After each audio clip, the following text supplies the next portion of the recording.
पिता पुत्र पिता आत्मा के नाम पर आमीन। सर्वशक्तिमान महान परमेश्वर पिता, मैं आपको धन्यवाद देता हूँ आज के सुंदर जीवित वचन के लिए, हम सबके जीवन के लिए। और प्रभु आज के इस सुंदर समय के लिए कि आपने हमें सलामत रखा, जीवित रखा। न जाने दुनिया में कितने लोग हैं जो मर मिट गए परमेश्वर, पर आपने हमें जीवित सुरक्षित रखा, उसके लिए लाखों लाख धन्यवाद। प्रभु आज का हर एक वचन प्रभु हमें जीना सिखाए। प्रभु मैं प्रार्थना करता हूँ यीशु मसीह, हे अब्बा हे पिता, मैं आपसे प्रार्थना करता हूँ पवित्र आत्मा जी के आज का वचन हमें सही रीति से और सही मायने में परमेश्वर वो रास्ता दिखाए जिस रास्ते पे हमें चलना है। ये प्रार्थना यीशु के नाम पे मांगता हूँ, सुनिए और दया से ग्रहण कीजिए, आमीन। सबको जय यीशु। आइए हम प्रभु के वचन में जाएंगे। संत मत्ती अध्याय 18 पद संख्या आज हम देखेंगे। हाँ, 21 और 22 है ना, 21 और 22। आज के वचन का शीर्षक है अपराधों की क्षमा। ठीक है, आज के वचन का जो शीर्षक है अपराधों की क्षमा। आज हम बहुत अच्छे से, प्रभु की अगर दया हुई, अगर प्रभु का आत्मा मुझ पर काम कर गया तो मैं बहुत अच्छे से एक्सप्लेन कर पाऊँ। मैं यही प्रभु से दुआ भी करता हूँ। प्रभु का वचन कहता है, तब पेतरुस ने पास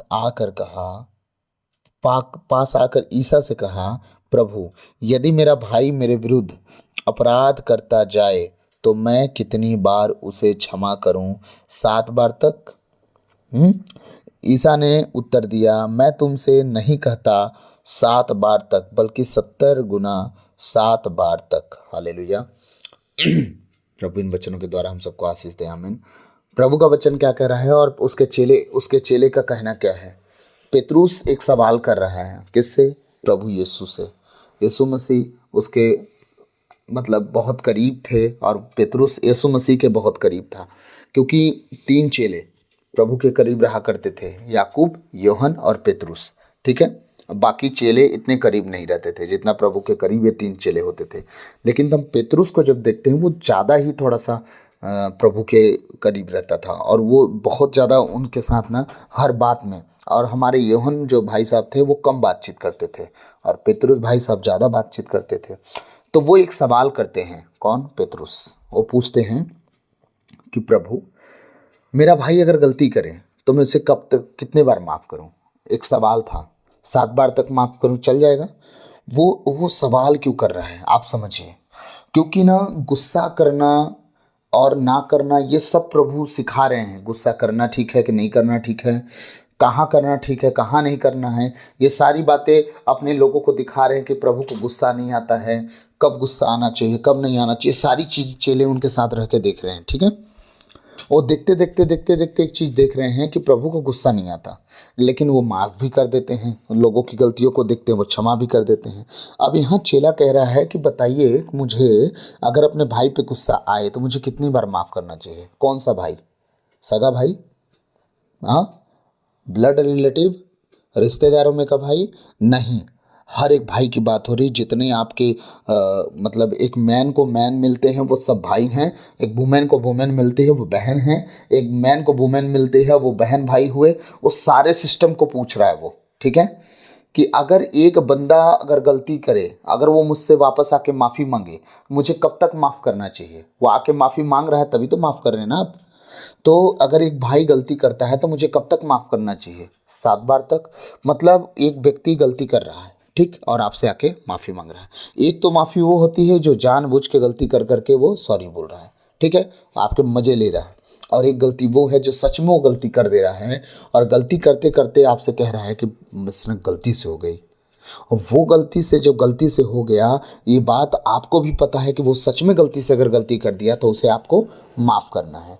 लेकिन अगर एक गलती करने के बाद वो बदमाशी वाली मुस्कान लेके आए और कहे सॉरी, है ना, उस टाइम वो सॉरी जो है माफ़ी के योग नहीं है। अब हमारे प्रभु यीशु कह रहे हैं कि अगर इस तरह की गलती जो गलती से हो जाती है, जो जानबूझ के व्यक्ति नहीं करता, बस वो मतलब हो गया, बस रैंडम आया हो गया गलती, और उस गलती को लेके अगर आपसे वो माफ़ी मांगता है तो 7 बार मैं नहीं कहता, 70 गुना के 7 बार आपको गुणा कर लीजिए, है ना, 70 गुणे 7 कर लीजिए आप। परमेश्वर का कहना है कि फिर 24 घंटे 12 महीना लगातार अगर एक व्यक्ति गलती करे 24 घंटा 12 महीना लगातार आप उसे माफ़ी दो, कब तक? जब तक वो माफ़ी मांगता रहे।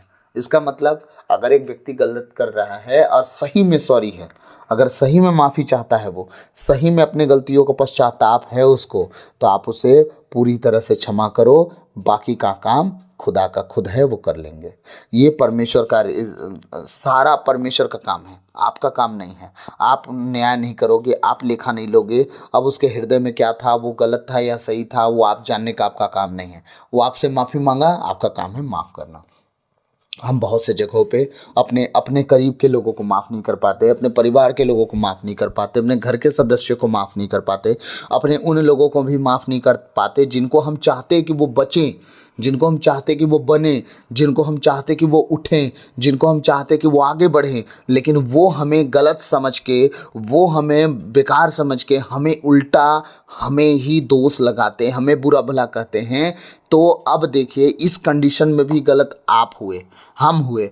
क्यों? क्योंकि एक व्यक्ति को आप चाह रहे हो, सपोज दैट आप चाहते हो कि आपका परिवार प्रभु में आगे बढ़े, आप उन्हें कुछ कहते हो, ठीक है, वो गलतियों को ढूंढते हैं, मिस्टेक को ढूंढते हैं, इसके बाद आप पर चढ़ जाते हैं ये बात बोल के, बड़े धर्मी बने फिरते रहते हैं और अपना जीवन नहीं देखते।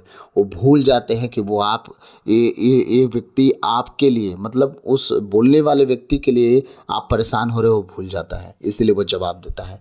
तो ऐसे कंडीशन में आपको क्या करना है? माफ़ करना है। आपका काम है माफ़ करना, खुदा का काम नहीं है माफ़ करना। खुदा का काम है न्याय करना। परमेश्वर ने कहा तुम माफ़ करो, इसका मतलब तुम माफ़ करो, मैं माफ़ करूँगा, ये मैं कब बोल दिया? उसने तुमको माफ़ करने के लिए बोला, मतलब हम सबको माफ़ करने के लिए बोला। अगर कोई गलती कर रहा है, माफ़ी मांग रहा है, नहीं भी मांग रहा है, तो भी प्रभु हम सबको बोल रहे हैं तुम माफ़ करो। ये जरूरी नहीं कि मैं माफ़ करूँगा, ये हमारा प्रभु है। तो हर कंडीशन में प्रभु जो चाहते हैं हमें वो करना है, वचन जो कहता है वो करना, अपनी बुद्धि, अपना विवेक, अपना मन, अपना हृदय नहीं घुसाना, उसमें ना अपने दिल दिमाग का सहारा लेना है। क्योंकि हम जब अपने बुद्धि और विवेक का सहारा लेते हैं तो कहीं ना कहीं हम ऐसी गलती कर जाते हैं जो गलती परमेश्वर की नज़र में सच में है। क्योंकि हम क्या करते हैं? जज बन जाते हैं, हम फैसले सुनाने लगते हैं, हम किसी व्यक्ति के प्रति अपना खुद का ओपिनियन रख देते हैं, अपना अपना विचार रख देते हैं, और हम साबित करते हैं कि हम सही हैं, तुम गलत हो। प्रभु का कहना है ये तुम मत करो।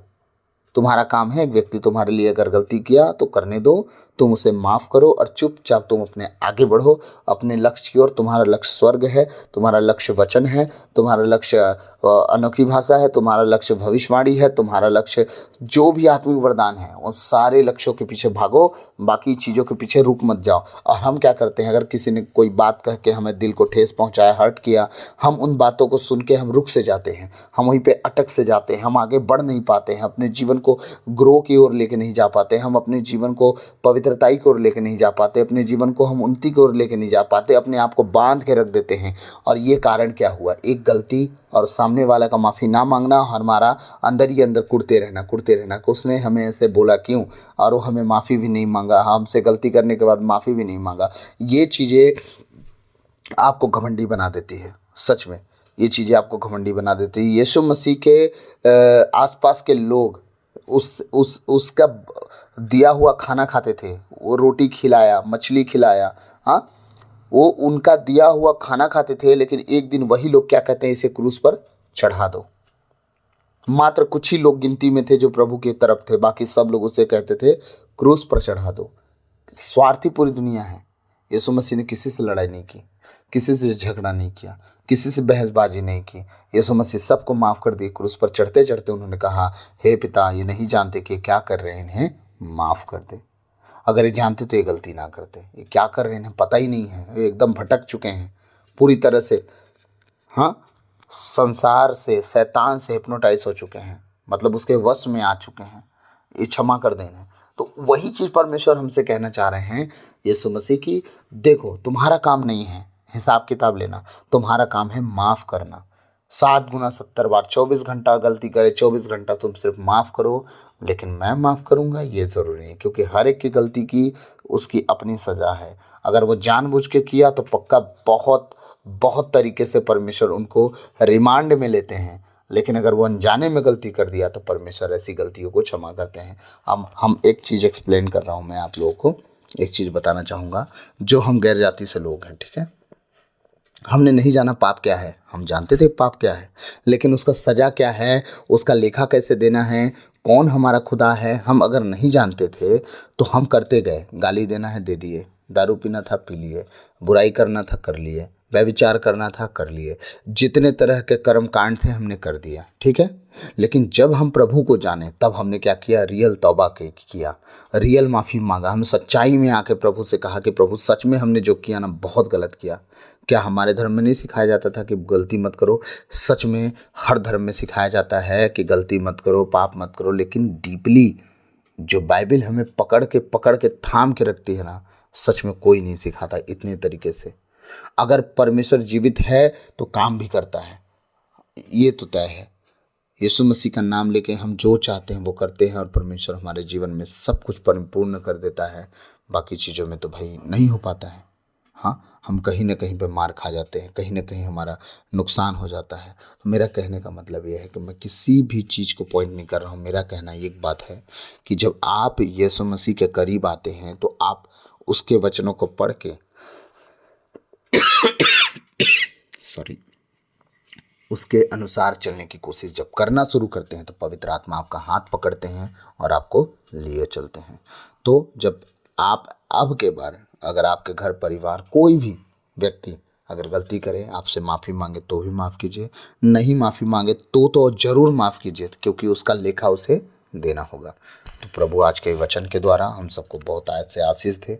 मैं आशा करता हूँ थोड़े समय में कुछ समझा पाया हूँगा। तो मैं सबसे ही विनती करूँगा, नाराज़गी किसी से मत रखिए। एक दिन हम सबको चले जाना है ना, कोई रह नहीं जाएगा। पहले कौन जाएगा ये तो कोई नहीं जानता। इसलिए कभी कभी नाराज़गी में अगर कोई व्यक्ति रह गया ना, तो याद रखिएगा वो कोसते रहेगा, काश हम उसे माफ़ कर दिए होते। God bless you all. सबको जय यीशु।